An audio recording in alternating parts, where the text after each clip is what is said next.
이 한 주간도 하나님이 주신 은혜와 평강이 넘치는 복된 한 주간 되시기를 예수님의 이름으로 축복합니다. 한번 따라 하시겠습니다. 우리는 하나님의 한 가족입니다. 옆 사람 바라보며 축복하며 인사하시겠습니다. 당신이 하신 일은 다 잘 될 것입니다. 그렇습니다. 믿습니까? 힘들다고 자꾸 힘들다, 어렵다 그러면 더 힘들어집니다. 그러나 하나님을 사랑하는 자, 그 뜻대로 부르심을 입은 자들은 합력하여 선을 이루신 하나님이 모든 일들을 합력하여 선을 이루시고 형통케 하시고 잘되게 하시는 역사가 일어나게 될 줄로 믿습니다. 사람이 살아가면서 행복한 삶을 살려고 하면 어떻게 해야 될까요? 그것은 관계가 좋아야 됩니다. 관계가 좋지 못하면 아무리 일을 해도 힘들고 어렵고 기쁘지가 않습니다. 부모와 자식 간의 관계도 좋아야 됩니다. 그럼 행복한 거죠. 부부 간에는 더 그렇죠. 행복한 가정생활을 하려고 하면 부부가 관계가 좋아서 네가 내 안에 있고 내가 너 안에 있고 서로 이런 사랑의 관계가 돼야 행복한 거죠. 형제 간에도 마찬가지입니다. 한 어머니의 태 속에서 태어났지만 형제 간에도 우애가 있고 관계가 좋아야 그 가문이 번창하게 되는 것입니다. 또한 이웃 간의 관계도 좋아야 됩니다. 이웃 사람이 저쪽에서 오면 돌아간다든지 골목길로 싹 빠진다든지 외면하면 불행한 거예요. 만날 때에 반갑게 인사하고 그럴 때에 우리 살아가는 사회가 행복을 또 나누고 행복한 그런 아름다운 사회로 살아갈 수가 있는 것입니다. 원동현 박사께서 5차원 전면교육학습법을 이야기했습니다. 이 5차원 전면교육학습법은 5가지 수용의 틀을 통해서 자녀들이 학습력을 키울 수 있다는 것이죠. 그래서 5가지 수용의 틀이 뭐냐면 첫 번째가 지력이고 두 번째가 심력이고 세 번째가 체력입니다. 이건 기본적인 거죠. 지력이 있어야 되고 심력이 있어야 되고 마음이 담담하게 공부를 해야 될 것이고 또 체력이 있어야 됩니다. 그리고 자기관리 능력, 네 번째가 자기관리 능력, 마지막이 인간관계 회복 능력입니다. 인간관계 회복 능력. 그래서 저는 이 5번째가 제일 중요하다고 생각합니다. 다 중요한데 인간 이 관계 회복 능력이라는 건 단순한 인간관계라고 하지 않고 이 원 박사님은 인간관계 회복 능력이라고 그랬어요. 이 회복 능력이라고 했으니 인간관계는 깨어질 수가 있다는 것을 전제하고 있는 이야기입니다. 사람이 살아가면서 살다가 보면 갈등이 생길 수 있고 불신이 일어날 수도 있고 미움도 일어날 수가 있는데 그걸 해결할 수 있는 능력을 가져야 학생이 공부를 잘한다는 거예요. 예를 들면 이런 겁니다. 우리 집에 자녀들 보면 어떤 과목은 A를 받는데 어떤 과목은 시들시들한 이런 과목이 있다고요. 그 원인을 살펴보면 이 아이가 잘하는 과목에 선생님이 마음에 들면 그 과목 공부를 잘하는 거예요. 그래도 아이는 자기가 좋아하는 선생님에게는 다른 과목은 제쳐놓고 이 과목만큼은 반드시 A를 받아야 되겠다 라고 생각하고 열심히 하는 거예요. 또 모르면 선생님 찾아가서 여쭤보기도 하고. 그런데 문제는 그렇게만 해서는 아이가 모든 과목이 원만하게 학습 능력이 뛰어날 수가 없고 선생님 가운데 마음에 안 드는 선생님이 있어도 즉 그 선생님하고 관계가 안 좋더라도 관계가 안 좋은 그 선생님이 하는 그 교육을 통하여서도 공부를 할 수 있는 능력을 가져야 그 학생이 우수한 학생이 될 수가 있다는 거죠. 마찬가지로 직장 생활을 잘 하려고 하면 직장 상사가 좋고 또 동료가 좋고 부하 직원이 좋으면 일 잘하는 건 당연한 겁니다. 그러나 그럼에도 불구하고 직장 상사나 동료나 부하 직원이 나하고 관계가 원만하지 않더라도 그 관계를 잘 해결하고 유지해 나갈 수 있는 그 능력을 가져야 직장 생활도 잘할 수가 있고 또 사회생활도 잘할 수가 있는 것입니다. 그래서 이 깨어진 관계를 회복하는 이 능력은 우리가 공부하는 학생뿐만 아니라 인생 살아가는 데 있어서 아주 중요한 요소다 하는 것을 알 수 있고, 그 깨어진 관계를 잘 회복하는 그 사람은 훌륭한 사람입니다. 훌륭한 사람을 넘어서 그 사람은 행복한 사람인 거예요. 여러분, 관계가 깨어져 가지고 화가 부룩부룩 나게 되면, 그러면 누구만 손해입니까? 나만 손해라. 나만 손해. 밤에 잠 못 자면서 이거 밤새 잠 못 자면 나만 손해요. 그러나 이것을 넓은 마음으로 또는 이해하는 마음으로 이 깨어진 관계를 회복해 나갈 수 있는 능력을 소양하고 있는 사람은 훌륭한 사람인 걸 넘어서 그 사람은 행복한 사람이에요. 특별히 우리 믿는 그리스도인들은 예수님을 믿는 믿음 안에서 이 관계를 잘 유지할 뿐만 아니라 혹시 관계가 어긋나더라도 이 깨어진 관계가 잘 회복이 되어져서 이전보다도 더 좋은 관계로 나갈 수 있기를, 그래서 행복한 삶을 살아가는 저와 여러분이 될 수 있기를 예수님의 이름으로 축복합니다. 그러면 어떻게 하면 우리가 좋은 관계를 유지하고 관계가 깨어지더라도 그 관계를 우리가 회복하면서 살아갈 수가 있겠습니까? 오늘 이건 히브리서를 우리가 지금 묵상하고 있는데, 히브리서는 크게 두 부분으로 구성되어 있다고 말씀드렸어요. 제1장에서 10장까지는 전반부 예수님을 믿어서 우리가 의인이 되었다는 걸 이야기해요. 그러나 사실은 10장 18절까지를 알 수 있죠. 그리고 11장에서 13장까지는 그 예수님을 믿어서 의롭게 된 우리가 어떻게 의로운 삶을 살아야 되는가 하는 것을 이야기하고 있습니다. 그런데 그 2부가 시작되는 것이 오늘 사실은 10장 19절부터 시작이 되죠. 그래서 오늘 그 말씀의 19절에서 22절은 우리가 하나님 앞에서 예수님의 피를 힘입어서 하나님 앞에 성수에 나갈 수 있는 담력을 얻었다 하는 것을 초대교회 성도들에게 히브리서 기자가 이 메시지를 보내고, 그리고 이어서 23절 25절까지는 그 믿음의 담력을 얻었으니 하나님 앞에 참 마음과 온전한 믿음으로 나가서 또 성도들이 모여서 사랑과 선행을 격려하기 위해서 주님이 재림하실 때가 가까우면 가까울수록 모이기에 열심을 내자라고 그렇게 권면을 하고 있습니다. 그런데 여기에서 왜 하나님께서 그의 아들 예수님이 피를 흘려야만이 하나님 앞에 성수에 나갈 수 있는 담력을 얻게 하십니까?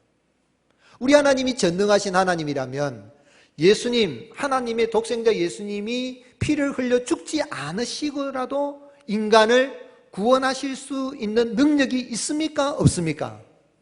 구원하실 능력이 있어요. 히브리서 11장을 우리가 묵상했지만 히브리서 11장에 보면 죽음을 보지 않고 하나님이 너무 기뻐해서 옮긴 사람이 있잖아요. 누굽니까? 에녹은 죽음을 보지 않고 옮겨졌다 그랬어요.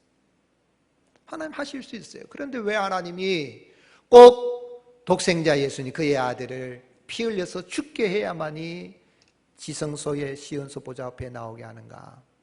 그렇게 하셨는가? 그것은요, 오늘 여러분 이 세상에서 참 예수님만이 하나님과의 관계를 회복할 수 있는 그 유일한 길은 오직 예수님밖에 없다는 것을 히브리서 기자에게 알게 있어요. 하나님 앞에 나아가는 데 있어서 이 세상에 그 누구도 하나님과의 이 관계를 회복할 수 있는 길은 예수님밖에 없다는, 예수님의 속죄 사역밖에 없음을 알기 위한 거예요. 히브리서 기자는 예수님을 처음 믿을 때에 이 초대교회 성도들 가운데 처음 믿을 때에 고난도 당하고 어려움도 당하더라도 잘 인내했는데 그들이 믿음이 식어지게 되고 예수님의 재림이 늦어진다 싶고 그러다 보니 하나님과의 관계가 소원해져서 신앙생활에 있어서 낙심이 되어서 유대교로 돌아가려고 하는 이 성도들에게 유대교로 돌아가지 마라. 우리는 하나님께서 보내신 독생자 예수님의 그 피를 힘입어서 하나님의 성소에 나가서 하나님과 관계가 회복되는 그런 은혜를 누린 자다. 그러므로 낙심하지 말고 예수님을 믿는 믿음으로 날마다 하나님과의 관계를 잘 유지하여서 행복한 믿음 생활을 해라고 이 히브리서를 쓴 겁니다. 그러므로 오늘 우리가 사람과의 이 관계를 회복하기 위해서 그 사람을 만나서 어떻게 하는 그런 것도 해야 되겠지만은 그 노력도 해야 됩니다. 그렇지만 더 중요한 건, 정말 중요한 건 사람과의 관계가 잘 되기 위해서는 하나님과의 관계가 먼저 잘 돼야만이 사람과의 관계도 잘 된다는 것을 오늘 말씀하고 있는 거예요. 첫사람 아담과 하와가 하나님이 금하신 금단의 열매, 선과 악을 알게 하는 나무의 열매를 사탄의 배후에서 조장하는 뱀의 그 말을 듣고 유혹을 받아서 하나님 앞에 불순종의 죄를 지어 하나님과의 관계가 어긋나게 되었습니다. 그 하나님과의 관계가 어긋나면 그것을 끝나지 않고 결국은 사랑과의 관계가 깨어지게 되는데 부부 사이의 관계가 깨어지게 된 거예요. 부부 사이에 서로 책임을 전가하게 되고 이 서로 신뢰하지 못한 관계가 될 뿐만 아니라 그 사이에 태어난 가인은 어떻게 했습니까? 그 가인은 동생 아벨을 들여서 쳐 죽였는데 예배를 드린 다음에 하나님이 예배를 왜 내 예배는 받지 않고 동생의 예배만 받았는가 하는 시기 질투심으로 동생을 쳐서 죽이는 불행한 사건이 첫사람 아담의 가정에 일어났습니다. 하나님과의 관계가 잘못되니 이 부부와의 관계도 깨어지게 되고 형제와의 관계도 깨어지게 되고 그 이후 인류는 계속해서 인간관계가 원만하지 못하고 그렇게 살아가고 있는 거죠. 그래서 그래도 하나님은 포기하지 않고 다시 하나님과의 관계를 회복하기 위해서 하나님의 형상을 따라 지음받은 인생에게 언약을, 약속을 했습니다. 그게 뭡니까?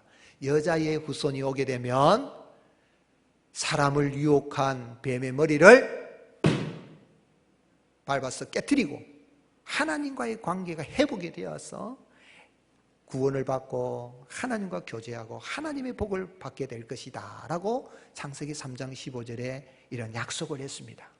그러나 그 이후에 오는 인간은 계속해서 여인의 후손으로 사람이 태어나지만 가인뿐만 아니라 여인의 후손으로 태어나는 사람 가운데는 누구도 하나님과의 관계를 회복할 사람이 없는 거예요. 그러니 하나님은 그래도 하나님 앞에 나올 수 있는 길을 마련해 주셨는데 짐승을 잡아서 하나님 앞에 제사를 드리는 이 제사를 통해서 하나님 앞에 속죄제를 드리고 나오도록 하나님이 길을 열어주신 것입니다. 제사 드릴 때에 사람을 잡아서 피를 흘릴 하면 사람을 죽일 수가 없으니 대속제물로 짐승을 잡아서 송아지나 양이나 염소를 잡아서 하나님 앞에 나와 피를 흘려서 속죄제를 드리고 나면 하나님과의 관계에 회복이 될 수 있는 길을 제사 제도를 통해서 열어주신 거예요.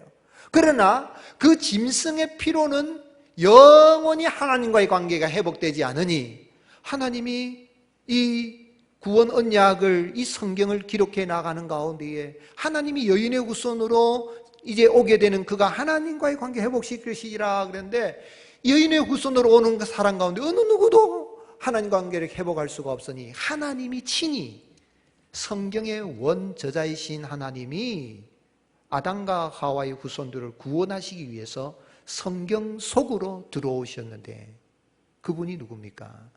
예수님께서 하나님이 사람의 모양으로 여인의 후손의 모양으로 이 땅에 또 이 성경 속에 들어오셔서 인간의 역사 속에 들어오셔서 죄 없으신 그 메시아 예수님이 피를 흘리심으로 말미암아 하나님 앞에 나갈 수 있는 길을 열어 놓으신 것입니다.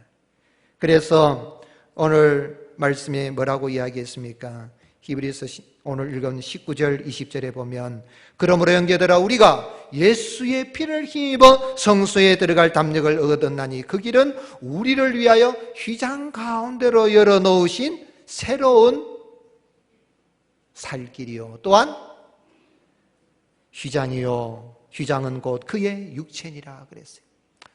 오늘 여러분 예수님은 자신의 몸을 하나님 앞에 드림으로 말미암아서 하나님 앞에 나갈 수 있는 길을 여시고 그 예수님의 피를 입은 사람은 하나님과의 관계가 회복이 되어서 하나님을 아빠 아버지라 부를 수 있는 길이 열리게 된 것입니다.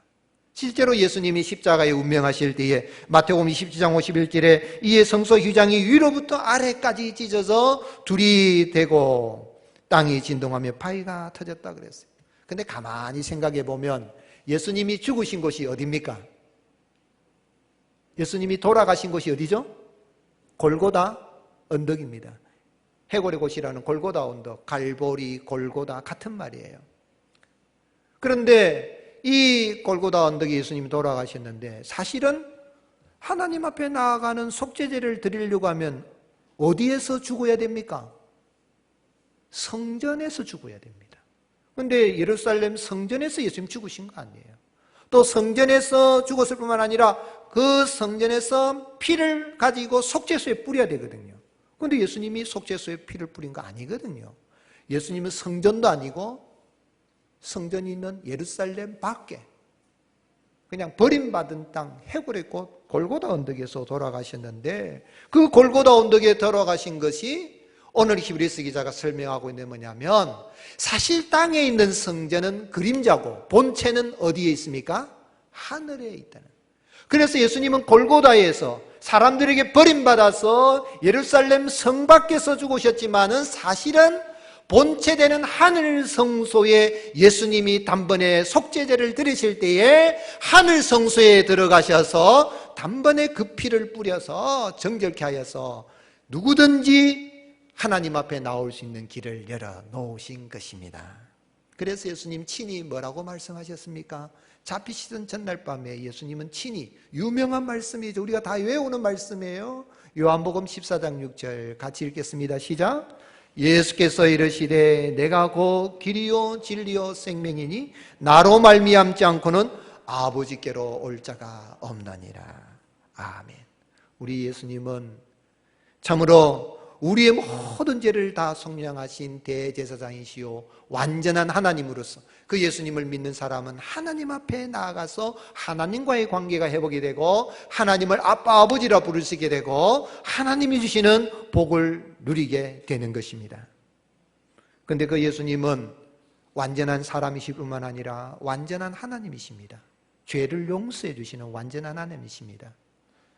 예수님께서 가버나움에 이렇게 이르렀을 때에 하루는 사람들이 중풍병에 걸려가지고 있는 사람을 침상채로 이렇게 예수님께 데리고 왔어요. 그럴 때 예수님께서 당장 고쳐주실 수 있어요. 그런데 예수님이 당장 고쳐주시지 않고 고쳐주시기 전에 뭐라고 말씀하셨습니까? 마태복음 9장 2절 같이 읽겠습니다. 침상에 누운 중풍병자를 사람들이 데리고 오늘 예수께서 그들의 믿음을 보시고 중풍병자에게 이르시되 작은 자야 안심하라 내 죄 사함을 받았느니라. 아멘. 우리 예수님은 죄 없으신 가운데에 십자가에서 피를 흘리시는 가운데 누구든지 예수님을 믿으면 시온소 보좌 앞에 나갈 수 있는 길을 열으신 완전한 사람이신과 동시에 죄를 용서해 주시는 전능하신 하나님이십니다. 그래서 그 주님은 어디에 계신다고요? 그 예수님은 어디에 계신다고요? 21절 같이 읽겠습니다. 또 하나님의 집 다스리는 큰 제사장이 계심에 어디에 계신다고요? 하나님의 집에 계시는데 그 하나님의 집은 예루살렘 성전이 아니라 예수님을 믿는 성도들이 모이는 교회입니다. 하나님의 집을 다스리는 큰 대제사장 이 교회의 머리가 되셔서 오늘 예수님이 계신 그 교회에 자정하여 계시고 교회에 나오는 사람들은 누구든지 하나님을 만날 수 있는 하나님과의 관계가 회복될 수 있는 길을 열어 놓으신 것입니다. 교회에 나오기만 하면 우리 예수님은 우리의 마음과 몸을 깨끗하게 정결하게 해주셔서 하나님 앞에 온전히 나갈 수 있는 은혜를 베풀어 주신 것입니다. 그래서 22절에 우리가 어디에? 마음의 뿌림을 받아 악한 양심으로부터 벗어나고 무엇은? 몸은 맑은 물로 씻음을 받았으니 참 마음과 온전한 믿음으로 하나님께 나아가자. 할렐루야. 그렇습니다. 마음이 예수님이 그 피를 뿌려줌으로 말미암아 우리의 마음이 깨끗하게 된 거예요. 악한 양심에서 벗어난 거예요. 또한 우리의 몸도 하나님 앞에 정결하게 되어지게 되고 물로 씻음을 받았다 그랬어요. 예수님이 십자가에 돌아가실 때에 무엇을 쏟으셨다 그랬죠? 물과 피를 쏟으셨다 그랬어요. 옆구리를 창으로 찔렀을 때 물과 피가 쏟아졌는데 예수님의 피가 우리의 마음에 뿌려져서 우리의 악한 양심이 선한 양심으로 다 거듭난 줄로 믿습니다. 또한 죽어야 되는, 죽을 수밖에 없는 이미 죽은 우리의 몸도 예수님의 그 물이 뿌려짐으로 말미암아 정결하게 되고 건강하게 되고 영화로운 몸을 입게 될 줄로 믿습니다. 레위기 16장에 보면 이 피를 뿌리는 대속죄일 제사제도가 나오는데요, 대제사장 아론은 큰 아픔을 가지고 있어요. 그 아들 나답과 아비후가 하나님이 여호와께서 명하시지 않은 다른 불을 분향하다가 하나님이 죽으시고 난 다음에 분향을 하면 지성소로 나갈 수 있는 길이 열리는 거거든요. 분향을 하면 그 향이 지성소에 가득하면 비로소 대제사장이 나가는데, 이 아들들이 제사장임에도 불구하고 여호와께서 명하지 않은 그 불을 드린 그것을 인해서 하나님이 대속죄일 제도를 이야기했는데, 대속죄일 제도 때는 어떻게 하는가 하는 절차가 레위기 16장에 나와요. 대속죄일 제사를 하나님 앞에 지성소에 드리기 하기 위해서는 대제사장 아론은 가장 먼저 해야 할 일은 뭐냐면 몸을 물로 씻습니다. 즉 말해 목욕제기를 하는 거예요. 그런 다음에 깨끗한 세마포 옷을 입고 수송아지를 잡은 그 피를 다 가지고 가서 속죄소에 들어가서 이제 손가락에 묻혀서 동쪽에 뿌리고 그 앞에다가 속죄소 앞에 7번을 뿌리는 거예요. 그리고 자기와 자기 가문을 위해서, 대제사장 가문을 위해서 속죄를 이렇게 피를 뿌린 다음에 다시 나와서 염소의 피를 잡은 그 피를 가지고 가서 백성들을 위해서 피를 뿌리는 거예요. 오늘 말씀 히브리서에 뿌린다 그랬잖아요. 뿌려서 백성들의 죄를 속죄하는 것입니다. 그리고 다시 이제 나와가지고 다시 세마포 옷을 벗고 물로 또 씻습니다. 거룩한 곳에 들어갔기 때문에 나와서 또 이 거룩하지 않은 곳에 나왔기 때문에 물로 또 다시 몸을 씻고 옷을 입고, 그 다음에 피 뿌리고 난 다음에 이 제물이 있잖아요. 그 제물을 하나님 앞에 번제로 송아지하고 염소를 잡아서 번제를 드려서 속죄소가 끝나는 거예요. 속죄제가 끝나는 거예요. 그런데 그 짐승을 잡은 그 속죄를 드릴 때 짐승의 피가 아니라 예수님이 골고다 언덕에서 그렇게 송아지와 염소가 피를 뿌리고 대제사장이 물로 씻는 것처럼 예수님이 그 피와 물을 다 쏟으심으로 말미암아 그 피가 우리의 양심에 뿌려짐으로, 우리의 마음에 뿌려짐으로 우리는 악한 양심에서 선한 양심으로 변화되어지게 되고, 이제는 우리가 물로 목욕제기 하나도 예수님의 그 물이 우리의 마음에 다 뿌려짐으로 말미암아 우리는 죽을 이 몸이 죽지 않을 몸, 영화로운 몸을 입게 된 것입니다. 사랑하는 성도 여러분, 그래서 이제는 속죄소에 나아가서 하나님 앞에 나아가 1년에 단 한 번 나가는 것이 아니라 언제든지 하나님의 집이 이 교회, 예수님이 계시는, 하나님이 계시는 이 집에 믿음으로 나와서 예수님의 피를 의지하고 나면 언제든지 시은소, 은혜를 베푸는 곳에 나아가 하나님 아버지를 만나고 하나님을 아빠 아버지라 부를 수 있고, 아빠 아버지 하나님하고 교제하게 되고 하나님이 주시는 그 하나님 안에 있는 모든 풍성한 복을 받아 누리게 된 것입니다. 왕이라 할지라도 속죄소는 함부로 갈 수가 없습니다. 제사장 가운데서도 제사장, 일반 제사장들은 속죄소 함부로 갈 수 없습니다. 대제사장도 1년에 딱 한 번 죽음을 무릅쓰고 들어가는 그 시온소에 우리 예수님이 단번에 드리신 영원한 제사로 말미암아 우리를 영원히 몸과 마음을 온전케 하여 주셨습니다. 그 예수님을 믿어서 이런 은혜를 받았으니 이 은혜를 우리가 잘 기억하고 믿음을 잘 지켜야 될 줄로 믿습니다. 지지난 금요일 5월 29일 금요일에요, 우리 집사님 가운데 한 분이 이 암 환자들을 이렇게 돌보시는데 94살 되신 이 암 환자가 다 가족이 안 믿는데 꿈에서, 환상에서 예수님을 만난 거예요. 예수님이 부르신 거예요. 예수님을 만났는데 자꾸 예수님 부른다는 거예요. 그래서 목사님이 좀 오셔서 기도해 주시면 좋겠다 그래서 금요일이라 또 제 일정도 안 맞아서 우리 부목사님 가서 빨리 기도해 드리라 그랬어요. 그 부목사님 가서 영적 기도하고 기도했는데 가서 보니까 그 집에 막내딸이 스웨덴에 살고 있는데 스웨덴에서 아버지 영혼이 예수님의 그 피를 믿어서 구원받았으면 좋겠다 하고 시간 되는 대로 복음 전하고 위하여 시간 거리는 멀리 떨어지만 기도하는데 영혼을 구원하기에 급하신 예수님이 94살 된 이 어른을 구원하기 위해서 친히 나타나셔서 구원하여 주시고 예수님을 믿어서 구원받고 하나님과의 관계가 회복되는 그런 은혜가 임하게 된 거예요. 오늘 사랑하는 성도 여러분, 그 예수님 마음을 알고 부지런히 우리가 예수님의 피를 가지고 이 복음을 전하여서 믿기로 작정된 심령들이 구원받는 그런 큰 구원의 역사 이런 날에 쓰임받는 저와 여러분이 될 수 있기를 예수님의 이름 축복합니다. 그럼 이렇게 예수님의 보혈로 말미암아 하나님 앞에 나아가서 하나님과의 관계가 되고 하나님의 복을 받아 누리는 우리가 어떻게 살아야 되겠습니까? 성도는 사랑과 선행을 실천하기 위해서 교회에 모이기에 힘쓰는 사람입니다.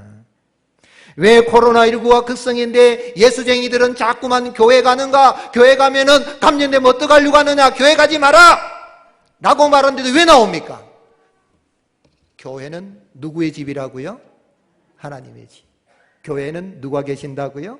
하나님. 예수님이 계시기 때문에. 교회에 가야 하나님을 만나고, 교회에 가야 예수님을 만나고, 교회에 가야 인간관계도 회복이 될 수 있는 하나님과의 관계가 회복이 되기 때문에 그게 교회에 나오는 거예요.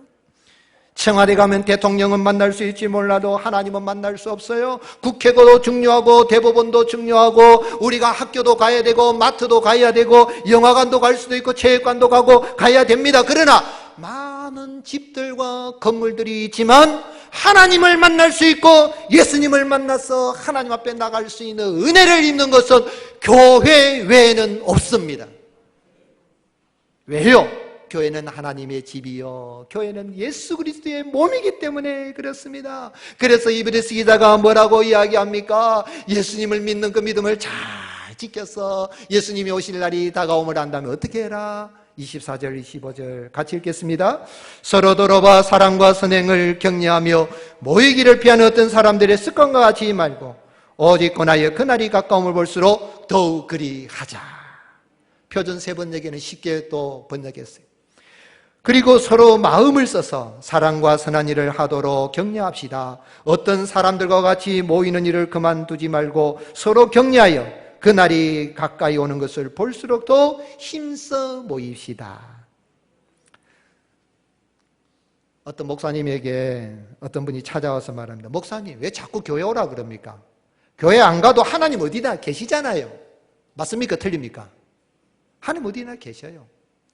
그러니까 꼭 교회당 안 가더라도 제가 집에서 혼자 예배 드리면 되고 라디오 예배 드리면 되고 인터넷 요즘 이 유튜브 있으니까 유튜브 교인이 돼갖고 유튜브 통해서 내가 예배 드리면 안 됩니까?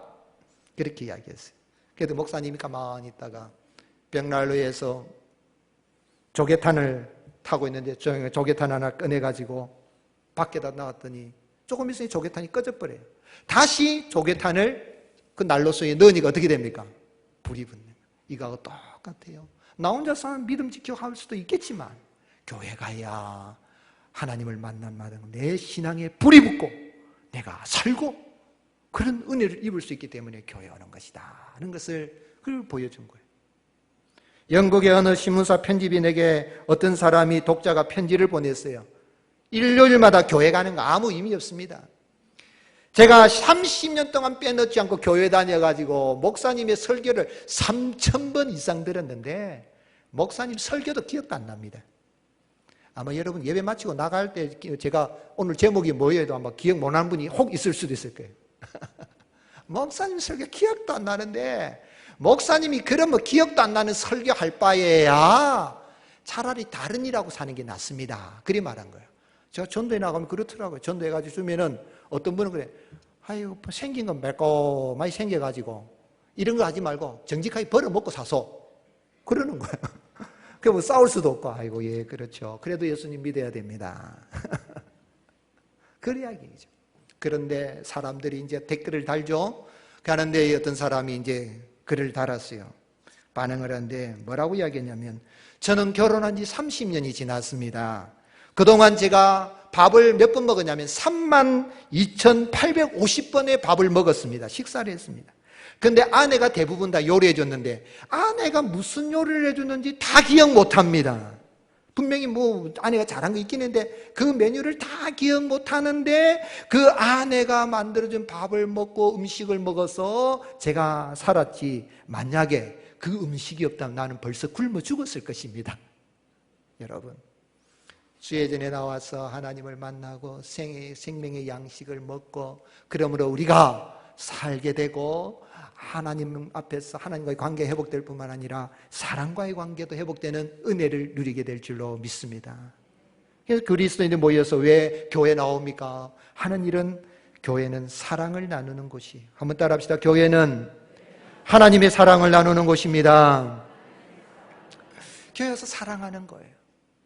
사랑을 나누는 거예요. 이 사랑이라는 단어가 아가페라는 사랑이에요. 사랑과 선행을 격려합니다. 이 사랑은 아가페 사랑인데, 이 세상의 사랑은 종류가 4가지가 있다 그러잖아요.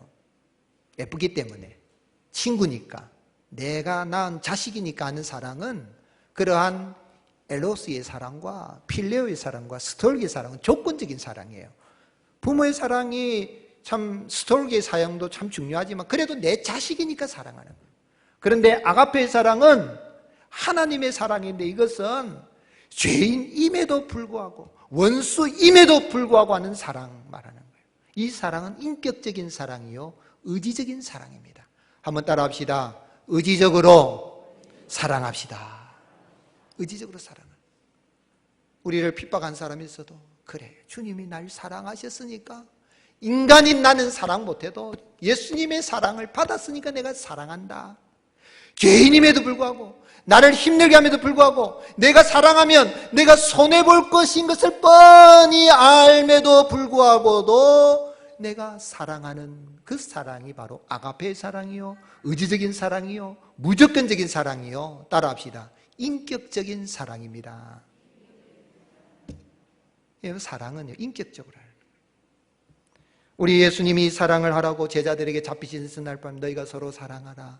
내가 너희를 사랑한 것처럼 너희가 서로 사랑하면, 아가페의 사랑을 나누면, 세상 사람들은 에로스의 사랑, 필레의 사랑, 스톨기의 사랑을 하지만 아가페의 사랑을 나누면 세상 사람들이 너희를 보고 예수님의 제자라고 인정해 주리라. 아멘이십니까?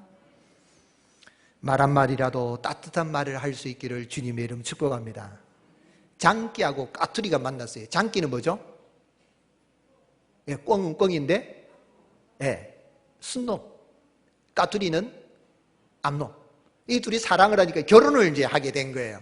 예, 결혼식을 딱 하는데 이 새들의 사제인 올빼미를 찾아갔어요. 그래서 올빼미니 우리가 결혼하도록 허락해 주십시오. 우리가 너무너무 사랑합니다. 그랬더니 올빼미가 하는 말이, 너 싸워봤나? 아니, 그게 뭔 말이지? 까투리가 장기 소리 보면 뭔 말이지? 우리 사랑한다니까요. 너 한번 싸워봤나? 한번 대판 싸워봤나? 싸워보고 난 다음에 내게 오너라. 그때 내가 주례를 해줄게 그랬어요. 그러니까 이 장기하고 까투리가 화가 나서 돌아가 버렸어요. 아니, 우리 사랑한다니까요. 그러면서 돌아갔어요. 조금 있다가 산비둘기가 이 올빼미에게 와서 이야기합니다. 아니, 왜 다투보고 오라고 합니까? 사랑하면 결혼해야 되고 결혼하려면 사랑해야 되는 거 아닙니까? 그랬어요. 그랬더니 올빼미가 뭐라고 합니까? 결혼은 함께 살아가는 것이라네. 사랑 못지않게 화해할 수 있는 능력이 필요하지. 함께 사는 데는 사랑해 하는 말보다 어떤 말이 더 중요하다고요? 미안해 하는 말이 더 중요해. 옆 사람 바라보세요. 미안해. 내가 뭐 잘못했는데? 미안해. 하나님의 교회인 집인 교회도요, 섬기다 보면요, 관계가 깨질 수 있어요. 아니, 깨지는 게 당연합니다. 어떤 일을 하려고 하면 일 안 하고 예배만 딱 드리고 와버리면 아무 일 없어요. 근데 일 좀 하고 하나님 나라를 일하려고 하면 의견이 대립이 되어서 충돌이 일어나다 보면 감정도 상할 수 있는데, 그런데 누군가가 내가 잘못했다 싶으면 아이고 내가 좀 잘못 생각했네 미안해하면 잘했다고 하는 사람도 내가 더 잘해주지 못해서 미안해. 아멘? 내가 더 사랑해주지 못해서 미안해. 내가 더 잘 섬겨주지 못하지 않은 그 미안해하는 마음을 가지고 있으면 교회는 천국으로 변하는 역사가 일어나게 될 줄로 믿습니다. 또한 그 사랑은 따라합시다. 사랑은 선행으로 나타납니다. 사랑은 어떻게 할까요? 선행. 그래서 사랑과 선행 두 가지 이걸 위해서 교회 모이자는 거예요. 사랑과 선행.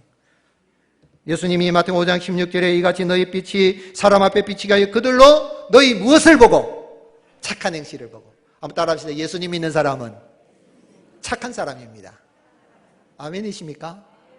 예수님은 또 이 바울은 믿음의 아들 디도에게 디도서 2장 15절에 그가 우리를 대신하여 자신을 주심은 모든 불법에서 우리를 속량하시고 우리를 깨끗하게 하사 무엇에? 선한 일을 어떻게 해요? 열심히 하는 자기 백성이 되게 하려 하심이라. 오늘 여러분 예수님의 보혈로 믿어서 보혈을 믿어 하나님의 관계가 회복된 성도는 성도 간의 관계가 회복이 되어서 서로 사랑하는데 선한 일을 실천하는 가운데 사랑을 나누기 위해서 모인 줄로 믿습니다. 그것이 초대교회입니다. 초대교회는 어떻게 합니까? 사도행전 2장 44절에 믿는 사람이 다 함께해서 모든 물건을 서로 통용하고 또 재산과 소유를 팔아 각 사람의 필요를 따라 어떻게 해요? 나눠주며 날마다 마음을 같이하여 성전에 모이기를 힘쓰고 집에서 떡을 떼며 기쁨과 순전한 마음으로 음식을 먹고 하나님을 찬미하며 온 백성에게 칭송을 받으니 다 같이 읽겠습니다. 주께서 구원받는 사람을 날마다 더하게 하시니라. 할렐루야. 코로나19 어렵다고 하지만 우리가 주의 전에 나와서 하나님과의 관계가 회복되고 성도와의 관계가 회복되고 이웃과의 관계가 회복되면 바로 여기에서 천국을 누리하고 우리가 가는 곳에 하나님의 나라가 세워지는 큰 부흥의 역사가 일어나게 될 줄로 믿습니다. 한번 따라합시다. 교회는 하나님의 집입니다.